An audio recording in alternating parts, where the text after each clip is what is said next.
Hey friends, welcome back to my channel. It's Tori, and today we are going to discuss my 2026 Read Your Shelves Challenge. It's time to read my shelves! So guys, if you're wondering why I look like a hooded assassin today, it's because it is really cold outside here in Minnesota. It was literally almost 20 degrees below 0 Fahrenheit less than a week ago, and it has gotten better, but it is still really chilly outside. So we are in the hoodies, beanies, and full-on sweater paws era. Anyways, we're going to talk about my 2026 reading challenge. Now at this point, I have done a ton of content on my channel about auditing my bookshelves, auditing my reading habits, talking about how BookTube has affected the way that I read things, talking about books coming into my house, being sent out of my house, all of the things. We've talked about them throughout this year, and it has been really fun to kind of be transparent with you guys about those reading habits. And it's been a really good kind of baseline for me as well to see where I'm at, what my habits actually are, and how they affect my reading experience, all of those things. Now, the first question we need to answer is, what is a Read Your Shelves challenge? Now, honestly, I know this is something that kind of goes around BookTube. There's a lot of different versions of it, but my version of it is literally exactly what it sounds like.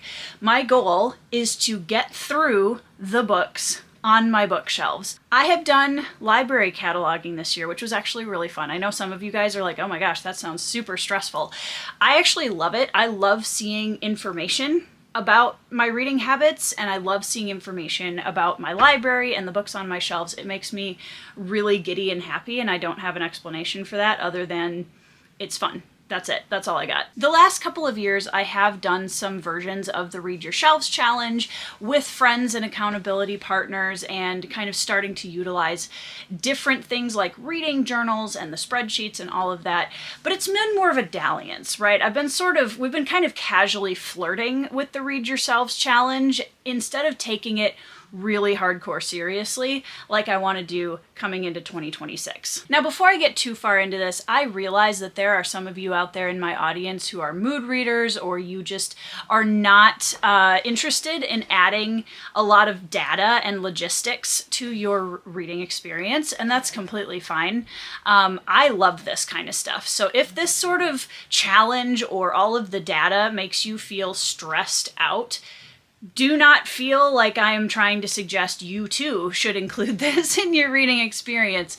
Grab what's useful to you and leave behind what's not, because everybody's going to have a different process and different things that stress them out or make them excited to read. For me personally, I love seeing my library in a spreadsheet. I love seeing data about my reading habits throughout the year. I love gamifying my reading experience. I like how that kind of keeps the spontaneity alive, and it kind of gives me some guidelines. I love that. If you don't love that, that's totally fine. You do you. But I just wanted to mention that because I do feel like in the past I've gotten comments where people assume that I'm trying to tell all of you guys that this is how you should read your books as well, and that's absolutely not the case. I'm just sharing my experience, and if any part of it is helpful for you, you go right ahead and use it yourself, and if not, hopefully you still enjoy watching this video. Now, this year in 2025, I have read currently 83 books, which I was really proud of because it is less than my last 2 years of reading, which was my goal here in 2025. I wanted to relax a little bit. I read 100 books or more in 2023 and 2024, and it was super fun, but it was a lot, and my brain was starting to ooze out my ears.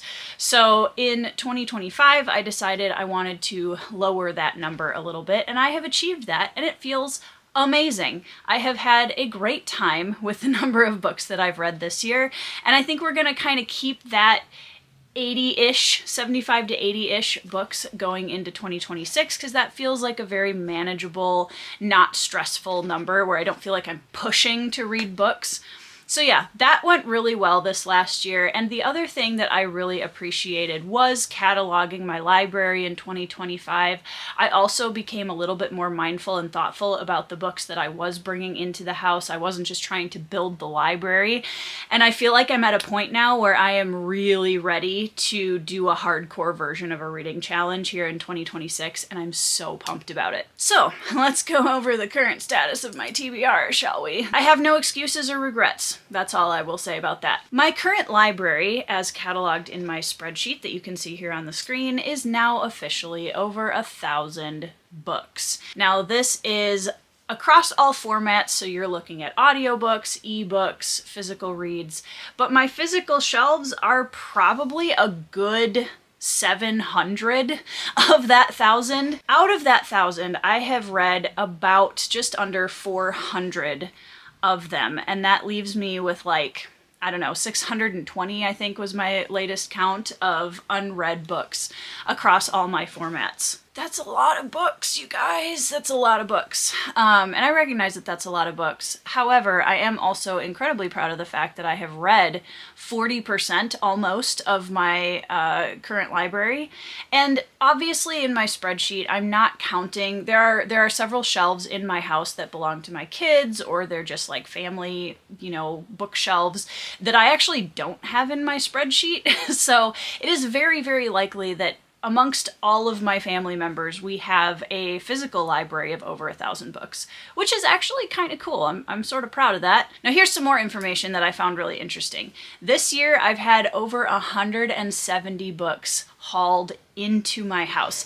That's also a lot of books. I have unhauled between 90 and 100, so that gives like a plus 70 to my library for this year overall.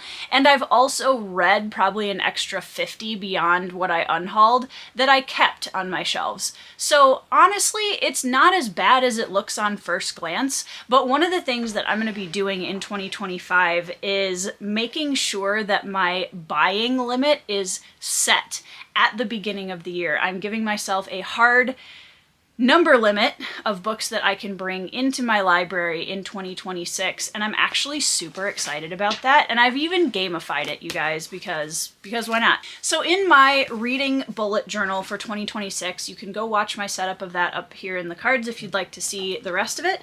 But I have this really cool spread called 50 books, and that's it. And in this spread are little spaces for 50 book covers, and that is the space that I have to bring books into the house for next year. That's it.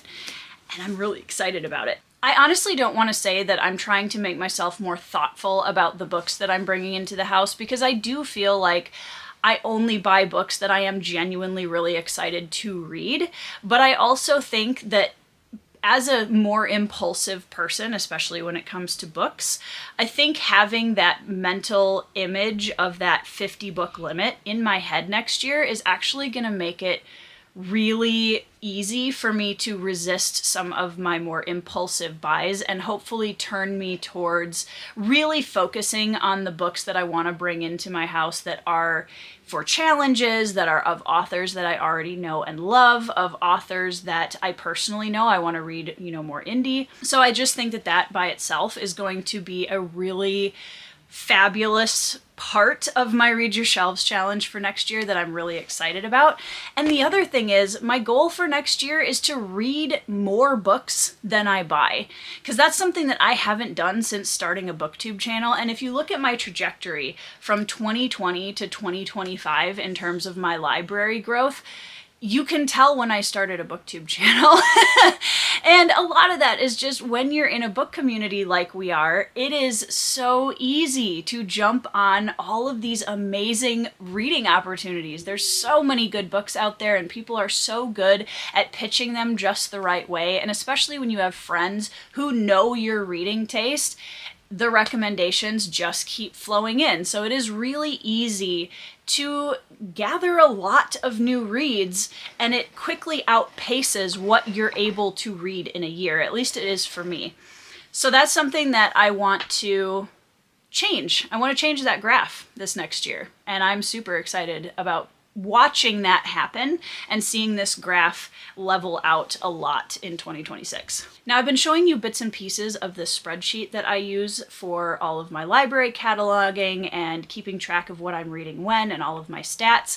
This spreadsheet was designed by the absolutely phenomenally talented Sylvia from Library Unbounded. She just dropped her newest edition of this spreadsheet, and I'm going to put a link to that video down in the description box below if you want to check out the spreadsheet and see. She's got a couple different color options, and she has put so much work into this amazing spreadsheet, and I love using it. I've been using it most of 2025 and I cannot recommend her work highly enough. It's awesome.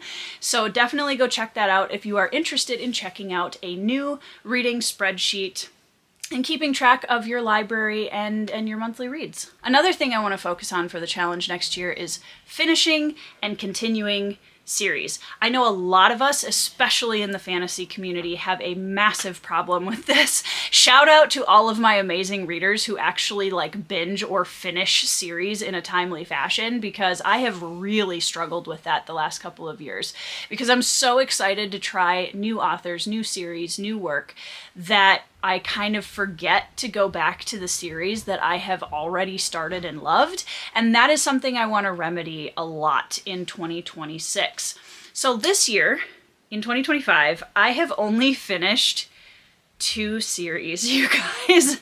Like, oh, when I realized that prior to making this video, I had to sit myself down a little bit and be like, ma'am, it's not really a failure. I had a great time reading most of the books that I read this year, but it is something that I have noticed about myself that is something I kind of want to course correct a little bit next year, because there are so many series that I fell in love with in the first or second book, and I just, quote unquote, haven't had time to make it back to those worlds and those characters, and that is something we need to remedy. So that is another big piece of my reading challenge. The next one is that I am going to be doing some accountability partnering again. That is something that I've found super helpful and fun, is just getting a group of buddies together and being like, here's our goals for the year, encouraging each other to stick to them and like checking in and seeing how things are going. It's just really fun. I'm a very extroverted social person, so that's a piece of the puzzle that makes everything more fun and enjoyable for me. And I am currently teamed up with my friends Fina from Fina Reads and Kayla from Kay's Hidden Shelf. And we have a little Discord chat going where the 3 of us are going to be doing exactly that and seeing how we're all coping with our reading challenge for next year and sharing ideas and maybe doing some buddy reads. It's going to be a great time. So I highly encourage you guys to consider jumping into a group, checking out some Discords, following along with your favorite booktubers as they do read-alongs or challenges. That is a great way to keep yourself motivated and to kind of tap into the social aspect of the book community a little bit more. I'm also going to be doing some buddy reads for several series coming up in 2026. The first one we're going to be kicking off the year with starts in February with my good friend John from Talking Story, my friend Joanna from Joanna Reads, and we are hosting a Cold Fire trilogy read-along by C.S. Friedman that will start in February and tentatively go from February, March, and April, and that is going to be an absolute blast. I can't wait for that, and she is an author that I have been really excited to check out, and Joanna and John are going to be phenomenal discussion partners. I'm really looking forward to it. So that's the first of many. I'm also planning on doing a read-along starting in June for the Lycanus trilogy by James Eilington with my friend Sam from iSamwise. I know I've talked about a couple of other series things, but I don't think that the plans are completely solidified yet, so I'll keep you guys posted. Another thing that I incorporated this year that I'm going to be keeping into 2026 is my TBR game. If you've seen me hold up these cards in a video, you already know that I have been really enjoying having this game as a way to kind of be spontaneous, to get into some books on my shelves that might not get picked up without the prompt on one of these cards. I've been having a great time with that. If you guys want to go watch my TBR game, again, there will be a playlist either down in the description or up here in the cards that you can go check that out. I've been having a blast with it, and I do want at some point to digitalize that game so that you guys can play too. I've had a lot of requests for that, so I do hear you, and I just haven't had time to figure all that out yet, but I promise that is something that I do want to look into in the near future. Other than the TBR game, I have some challenges and some collaborations and some stuff in the pipeline for 2026 that I'm also very excited about. But honestly, I'm so ready to hit the ground running this next year. I feel like I've been kind of like gearing myself up for something like this the last couple of years especially. There's so many amazing books in my library now that I feel like I'm going to be turning inward towards these shelves, towards these books, and giving them the attention that they absolutely deserve. So I want to know, what are some of your reading habits that you want to incorporate or change in 2026, if anything? If you've got a good system going, I want to hear about it. Let me know what's working for you. Basically anything you want to tell me, let me know down in the comments. Also, go down in the description box below and check out links to all my other social media accounts. I'd love to hang out with you wherever you frequent the bookish community. And there's also a link down there to my website, toritekkin.com, where you can find my fantasy novels and more information about my writing. I hope you guys have a fantastic week. I hope you get some 5-star reads here at the end of December. And I hope that 2026 brings some amazing new favorite reads into your life. And I hope you have the best time in the new year with your books. You guys are awesome, and I will see you in the next video.